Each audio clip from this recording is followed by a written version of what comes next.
আসন্ন পবিত্র রমজান মাস উপলক্ষে খেজুর আমদানিতে সরকার আমদানি শুল্ক 40% কমিয়েছে। বুধবার 24 ডিসেম্বর এক বিজ্ঞপ্তিতে তথ্য জানিয়েছে জাতীয় রাজস্ব বোর্ড। এতে বলা হয়, জনগণের আবেগের প্রতি শ্রদ্ধা প্রদর্শন করে খেজুরের দাম সাধারণ নাগালের মধ্যে নিয়ে আসার লক্ষ্যে আসন্ন রমজান মাস উপলক্ষে খেজুর আমদানিতে বিদ্যমান আমদানি শুল্ক 40% কমানো হয়েছে।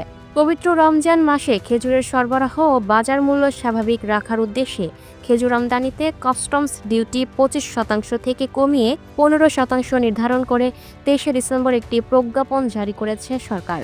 এই অব্যাহতি আগামী 31 মার্চ 2026 পর্যন্ত বলবৎ থাকবে। এছাড়া বিগত বাজেটে আমদানি পর্যায়ে অগ্রিম আয়কর সংক্রান্ত বিধিমালা সংশোধন করে খেজুর রস সহ সব ফল আমদানির ওপর প্রযোজ্য অগ্রিম আয়কর 10% থেকে কমিয়ে 5% করা হয়েছে। খেজুর ও অন্যান্য ফল আমদানিতে গত বছর অগ্রিম আয়করে যে 50% ছাড় দেওয়া হয়েছে তা চলতি বছরেও বহাল আছে।